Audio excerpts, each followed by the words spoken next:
Welcome to another deep dive with us, listener. Today we're looking at some really compelling JFK assassination research. You sent us some excerpts from the 1999 issue of the Fourth Decade, which, it's a journal that just goes deep. And we're going even deeper today into some really fascinating stuff like possible Soviet connections to Lee Harvey Oswald, a really mysterious letter just addressed to Mr. Hunt, and a doctor who may have known Oswald before the assassination even happened. So. It's amazing to me how much debate still swirls around even the smallest details. It's been decades, and we're still unpacking evidence and these different arguments, but in the end, it's up to you, the listener, to decide what to make of it all. Right, absolutely. So let's just dive right in, okay? We've got this letter, the Hunt letter. It's dated November 8, 1963, which, if you remember, is just the day before Oswald supposedly wrote that other mysterious letter, to the Soviet embassy. Mm-hmm. And the article we're looking at suggests that this Hunt letter might have been forged, possibly by the KGB, to frame the CIA, to push this this right-wing conspiracy narrative, and it specifically wanted to implicate E. Howard Hunt. Does that name ring a bell? Oh, yeah, Watergate, right. Yeah, he was involved in Watergate. Exactly. Right, and that Hunt letter, its authenticity has been debated for years. I mean, you have handwriting experts on both sides. Some are convinced that it's genuine, and others say it's a clever fake.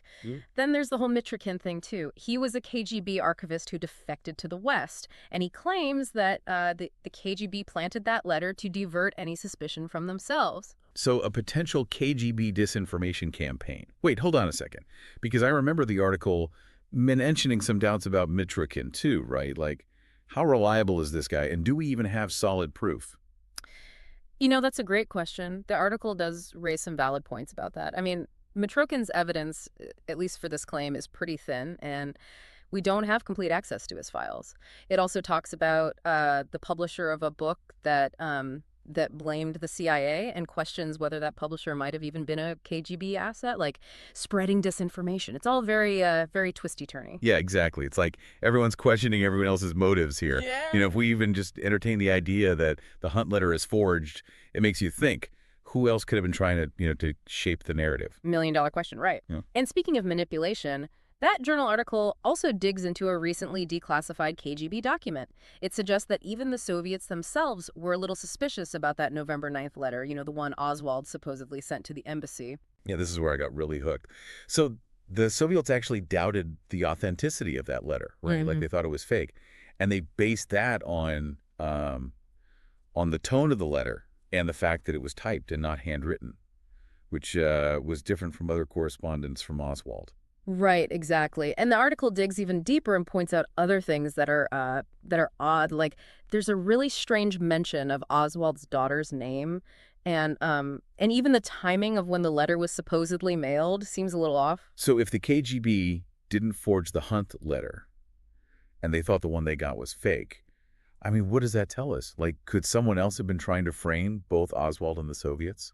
That's a real possibility. And the author even speculates that the letter to the Soviet embassy could have even been dictated to Oswald, or even just completely made up by someone else. It's almost as if someone was trying to write a very specific story, and Oswald was just, a pawn. Yeah, wow. That's a really chilling thought. I mean, this whole idea that someone might have been orchestrating stuff behind the scenes. Yeah. It's unsettling. Speaking of unsettling, this next story from the journal is the one that really gave me chills. It's about Adele Edison, a medical professional. She met a Dr. Jose Rivera at a conference back in 1963. And what really gets me is how detailed Edison's story is. She remembers dates, places, names, even specific phrases that Rivera said to her. It is kind of amazing, how some details just stick with you for years, especially when they're tied to something so momentous. And what makes it even more intriguing is that this Rivera guy, he starts talking about Lee Harvey Oswald, and he even suggests that Edison should get to know him in New Orleans. Okay, but then it gets even weirder. Rivera asks Edison to give Oswald a message. And get this, he says, tell him to kill the chief. Oh. Right. Wow. So he tries to pass it off as a joke, but then he does some other stuff that's not really funny. Like, he starts drawing diagrams, talking about the 5th floor of a building, men being out of the country after it happens. Like, it's enough to make anyone uneasy, especially knowing what we know now. Oh, absolutely. And Edison was clearly disturbed by it. But here's the thing. She actually tried to get in touch with Oswald in New Orleans.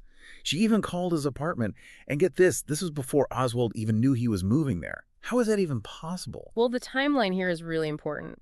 If Edison's account is accurate, it means that Rivera knew Oswald was moving to New Orleans before Oswald did. Which, I mean, that raises a lot of questions, doesn't it? Yeah, a lot. It's as if Rivera had, like, inside information about Oswald's life. And then after the assassination happens, Edison reports all of this, everything, to the FBI and the Secret Service. Mm. But then she never hears back. Mm. And the article really makes a point of saying that there's no official record of her even talking to the authorities. Yeah. Well, that raises a really big question, right? I mean, was Edison's story just ignored? Or was it, intentionally buried? And if so, why? There's definitely a lot to think about here, but we're going to have to leave it there for now. Join us next time as we continue exploring this incredible story. We'll be back with part 2 of our deep dive into these fourth-decade journal excerpts. We'll see you soon. Welcome back, listener. We're picking up right where we left off with Adele Edison and with that enigmatic Dr. Jose Rivera. So last time, if you remember, Edison was trying to call Oswald at that New Orleans number that Rivera had given her. And this was before Oswald even knew he was moving there, which is just wild. Yeah, it is. It's a detail that just makes you think, doesn't it? And the article says that she called the number 3 times. The first 2, a man answered. First, he said that no one by that name lived there, but then the second time he said they've just arrived. And on the third call, Oswald himself answered, but he denied knowing Dr. Jose Rivera. Okay, so that's strange because, I mean, Rivera seemed to know a lot about Oswald, right? Like even suggesting Edison get to know him. The article mentions that Edison actually brought up Rivera's acquaintance with Oswald's wife, Marina, during that phone call. That's right, she did. And Oswald gave her his new address on Magazine Street during that last call. And it's interesting because remember how Rivera knew about the move to New Orleans before Oswald himself did?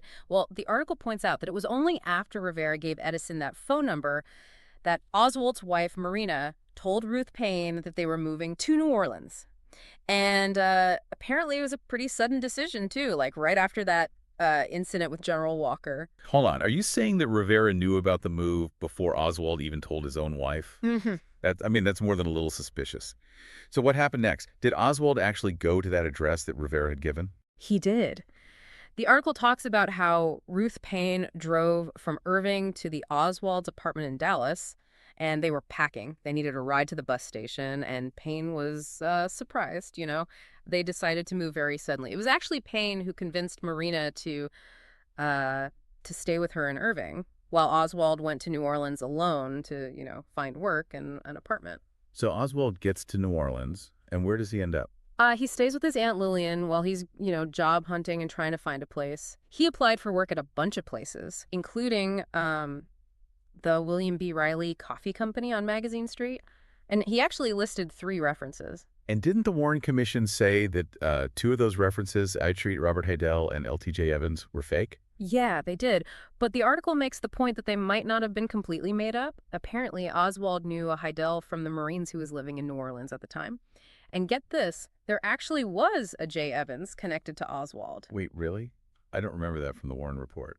It's in there, but it's kind of indirect. So the report mentions that Oswald got his apartment at 490507 Magazine Street with the help of Myrtle Evans. She knew him as a kid, and guess what her husband's name was? Julian. Julian, exactly. Okay, that's an interesting coincidence. So, just like Ruth Paine helped Oswald get the job at the Texas School Book Depository, Myrtle Evans helps him find this apartment.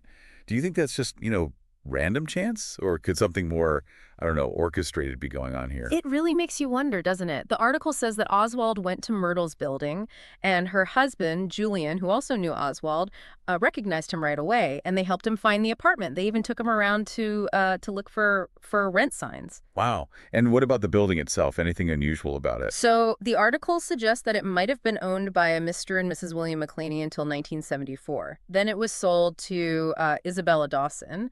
And apparently Dawson had some connection to the building even before she bought it. She even signed her rent receipt for Oswald at some point. So let me just get this straight. Rivera knows the phone number for an apartment that Oswald hasn't even moved into yet. Oswald finds this apartment with the help of people he happens to know. And the building has this, kind of murky ownership history. It's all a little too convenient, isn't it? It does raise some eyebrows, yeah. And you have to remember, all of this is happening during the Cold War, right? There's this very real threat of communist influence. Oh, right, right. That adds a whole other layer of, complexity to it. So Oswald's in his new apartment. What happens with Edison? Does she ever confront Rivera about all this weird stuff? She does, yeah. The article says that after Oswald moved in, Edison contacted Winston de Monsignor. He was that Loyola faculty member that Rivera had initially told her to reach out to. Did de Montsobert know Rivera?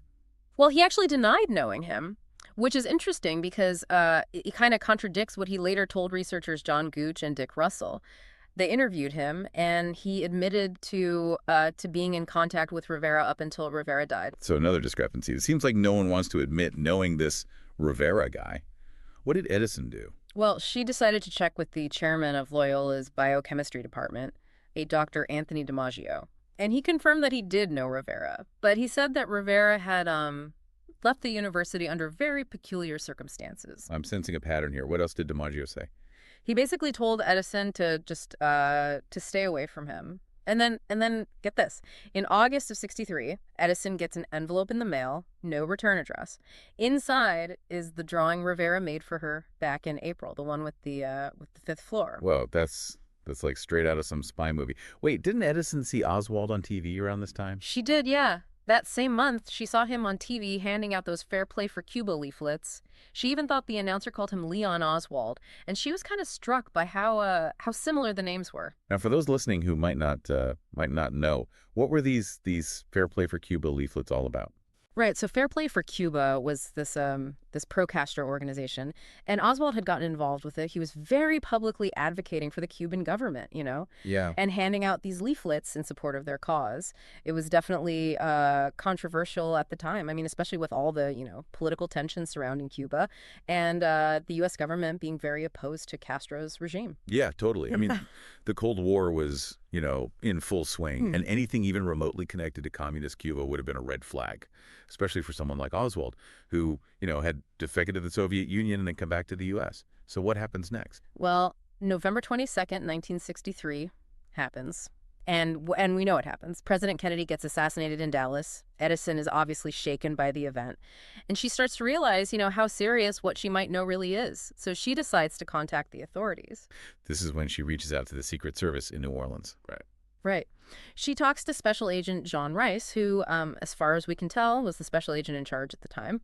He tells Edison to come in for an interview, which she does on November 24th. She brings everything, her airline ticket, hotel receipts, the notes she took about her conversations with Rivera. Wow, she was prepared. So what happened during the interview? So during the interview, Special Agent Rice introduced Edison to an FBI agent. His name was Orrin Bartlett, and he was apparently the FBI liaison to the Secret Service. Edison believes they tape recorded the whole interview, which lasted like 3 to 4 hours. Whoa, that's a long interview. Yeah. That must have been taking her pretty seriously. What did she tell them? Everything. The whole story about Dr. Jose Rivera. She gave them all the evidence she had, and according to her, they seemed to be, taking her very seriously. At one point, she even remembers the FBI agent stepping behind a partition to make a phone call, and he was relaying info about Rivera, like his home phone number in Maryland. Sounds like they were about to, take some action. Did they arrest Rivera? That's what Edison thought was going to happen. So near the end of the interview, the FBI agent asks if they can keep the note with Rivera's drawing on it, and Edison agrees. Then Special Agent Rice asked the FBI agent if he had the film and if he was ready to go to Dallas. He even said that the plane was ready. This is sounding like a pretty high-priority investigation. Did they tell Edison, what they were going to do next? So before leaving, Agent Rice told Edison to contact them if she remembered anything else, and he also told her not to tell anyone that she had talked to them. Okay, so Edison is left believing that, they're on top of it, that Rivera's probably going to be arrested, and that she'll be called to testify, before the Warren Commission. But as we know, that never happened. It didn't know, and when the Warren report was published and they said that, Oswald acted alone, Edison was she was shocked and really upset. I can only imagine. After going through all that and trusting the authorities. But the story doesn't end there, right? No, it doesn't. So a few weeks after the Warren report came out, Edison's conversation with Rivera, it comes back in a really chilling way. She learns that Edward Grant Stockdale, a former ambassador to Ireland and a close friend of Kennedy's, had committed suicide. And what does that have to do with Rivera? Well, remember what Rivera said. He told her, after it happens, the president's best friend will jump out of a window because of his grief. Oh my gosh, that's just creepy. So what happens next? Does Edison just, accept the Warren Commission's findings and move on? No, she doesn't. After years of silence, she decides to do something. She hires a lawyer to look into whether there's any record of her calls to the Secret Service or her interview with Agent Rice and Agent Bartlett. It sounds like she was really determined to figure out what happened. What did the lawyer find? Nothing. They looked through all the Warren Commission's testimony, the exhibits. There was nothing about Dr. Jose Rivera, no reports filed by those agents. So then Edison filed a Freedom of Information Act request. And again, nothing. That's crazy. It's like her interview never happened. Exactly. And when the Church Committee was formed in the 70s to, investigate the intelligence agencies, Edison saw another opportunity. So she contacted Senator Frank Church, hoping to tell her story. Did they take her seriously? At first, Senator Daniel Inouye and his staff were interested, but they ended up telling her that the matter was outside the purview of their work. It's like every door she knocked on was locked. Yeah. Did she ever give up? No, she didn't. So in 1984, she gave a copy of her account to an FBI agent in San Antonio. But again, nothing happened. Later, she filed another FOIA request with the FBI, and they claimed to have no records. It's like they were, deliberately trying to keep her quiet. So what happened in the end? Did anyone ever, acknowledge her story? Well, yeah, eventually. Edison testified before the Assassination Records Review Board in 1994. She urged them to investigate Dr. Jose Rivera and any possible connection to Oswald. She specifically mentioned that Rivera told her he'd spent time in Japan, which she found interesting because Oswald had been stationed there too. It's really amazing. Like, she's putting all these pieces together, these little details, and she's looking for connections. What did the review board say? So the article ends with Edison expressing her frustration over the fact that there's no official record of her interview with the FBI and Secret Service. She argued that even if they thought her info was irrelevant, there should still be a record of it, right? And if it was relevant, then there should definitely be documentation. Hard to disagree with that. It's as if someone really went out of their way to erase any trace of her, Wow. But hold on, if there's no record of the interview, how do we even know that it happened? Is there anything that backs up Edison's story? That's the big question. And that's where things get even more interesting, actually. Stay tuned for part 3, where we'll dig into some more details that might shed light on all this. All right, we're back and ready to wrap things up on this wild story. It's mind-boggling to me, Yeah. Edison tries so hard to get her story on the record, but for years, nothing. But this fourth decade article, it hints that there might be more to it, right? Yeah, it definitely does. And then it drops this total bombshell. So remember how the FBI kept saying, we don't have any records on Edison or Rivera? Well, get this. A staff member at the National Archives, her name was Martha Wagner Murphy. She contacts Edison in '99. And she has some news. The FBI actually did have something on file, a narrative that Edison gave to an FBI agent in San Antonio back in 1984. Well, wait, hold on. So they did have something this whole time. I mean, what was their excuse for not giving it up before? Well, that's what's so weird. For some reason, and we don't know why, they didn't include this narrative in the stuff they gave to the Assassination Records Review Board. It's almost like they were, hiding stuff. This whole thing is like, a conspiracy within a conspiracy. Yeah. So what was in that narrative that they tried to bury? Did it have any big reveals about Rivera or his, connection to Oswald? I know it's frustrating, but the article doesn't really say. It mentions that Edison was planning to ask for copies of 700 pages of documents from the files of the ARRB staff member who looked into her story. Those files, they could be the key to understanding all this.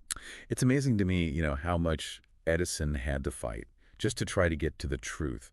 Makes you wonder what else is hidden in those, government archives. And actually, the article mentions another thing, too. The Assassination Records Review Board, they asked for all the FBI records on Jose Rivera, Winston de Montsabur, and Adele Edison. But the FBI, they only gave them a few documents. They said they didn't have anything else. Classic, right. Nothing to see here. It's hard to not be cynical at this point.